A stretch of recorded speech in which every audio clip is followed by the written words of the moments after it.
Sinasabi ng marami na ang buhay ay isang paglalakbay. Isang paglalakbay na may simula at wakas. May kasamang hirap, lungkot at saya.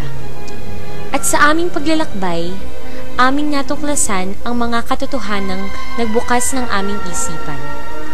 Sa lugar na ito, matatanaw natin ang mga bahay na naroroon pa rin sa kabila ng kapahamakang banta ng tren. Nakabibingi man ang ingay na dala nito, patuloy pa rin silang nagtitiis sa ganitong klase ng pamumuhay. Ngunit, ano nga bang klase ng buhay ang mayroon sila? Sa tulong ng Philippine National Railways or PNR Police, aming natunto ng ilang pamilyang nagbahagi sa amin ng kwento ng buhay nila.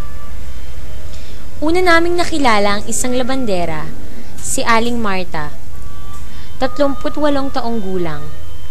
Siya ay 10 taon nang narinirahan sa may riles ng tren.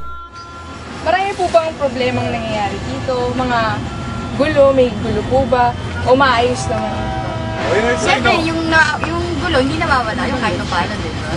Pero ano po, parang kahit ganun po yung nangyayari, okay lang po ba sa inyo? Kasi malayo naman kami sa kanila. Malayo naman. Kami, mga hindi tao gulo. Malimi kami mga tao. Mabilis lang po. Medyo ka lang. Saka hindi kami sa dapat. Ay, ano, hindi. Pinaalis kami, pero bibigyan naman yung election. Bibigyan. Kailan, ano po, sino pong nag-ano sa inyo, nagsabi? Sa NHA, pinatama dito. Pumayag naman po kayo. Oo naman, kasi hindi naman kami. Mga kailan daw po? Ang alis? Opo. Ay, hindi, nasa sa'yo kasi yun eh. Kung mag-volunteer ka, pwede ka na umalis. Hindi naman, basta kung gusto mong umalis, magsasabi ka lang sa kanila, kasi kagad nila. Ililipat po kayo. Meron na kami mga relocation. Saan po? Sa Towerville, tapos sa Binyang, at saka dito sa Marilao. Marami naman pag-iiyan. Kami naglakad-lakad at napukaw ang aming damdamin ng agaw pansing munting kabuhayan ni Aling Wana, 40 taong gulang. Dati ang ganda yun. Dati maganda. No, ngayon, hindi na kasi magulo na. Nagsigibaan na yung mga bahay. Wala naman dinulis ka mo. Lang. Volunteer lang. Volunteer lang yung mga tao dito. TV, yun. Volunteer lang. Kayo po ate, kamusta naman po yung buhay niyo dito sa tabi ng bigas po? Mahirap pero okay lang. Ilan po anak? 2. Ito po yung Yan lang yung Walang nagbubuhay sa 2. kamusta naman po yung bahay? Nakatayo pa rin po. Nagatayo ko rin. Hindi naman na kasi hindi kami nag-volunteer. Voluntaryo lang po. Oo, yung mga voluntaryo kasi kung pumunta dito yung NHA, yun, sinasabi nila aalis na daw, overdosin na. Pero kami hindi pa umaalis kasi wala pa naman. Yung kinabubuhay niyo po, Yan lang.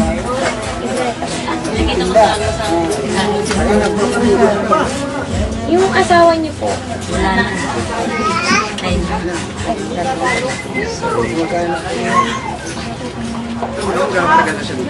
gano'n katagal na po kayo dito? 2,000 ako dito. 2,000. Bakit po kayo nag-decide dito? Dito kasi yung trabaho eh. Yung probinsya ko, kaya lang. Sa probinsya, maganda rin kaya lang. Yung mahirap lang yung pera. Kaya pumunta kami dito sa Maynila para maghanap ng trabaho. Ano masasagot ko bago na ako?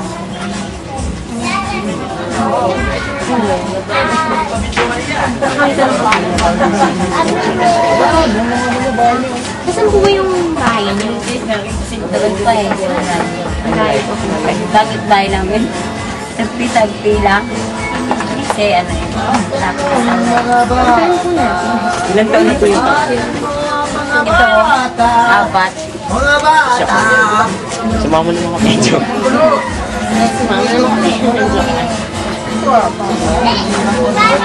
Hindi naman po kayo nagkakasakit. Minsan, nagkakasakit yung mga tao. Ano po yung mga sakit na? Sipon, gano'n. ginagawa niya para manalasan ng mga trabaho. Nabibigyan niyo po ba? Bigyan niyo po ng gamot. Oo, punta kami sa center. Malapit lang po ba yung center dito? Diyan lang ako sa may biyak na bato. Bibigay po sila ng libreng gamot. Bibigyan.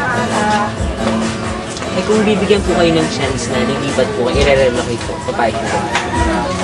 Na yung chance talaga. Nililipat po. Ewan ko lang kasi ako dito na nasanay eh.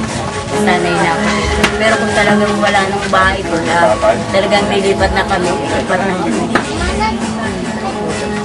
Kung mayroon pa naman, dito pa sila nakatira at wala pa. Walang muna. Talagang papali sila kami. Sila kami. Okay.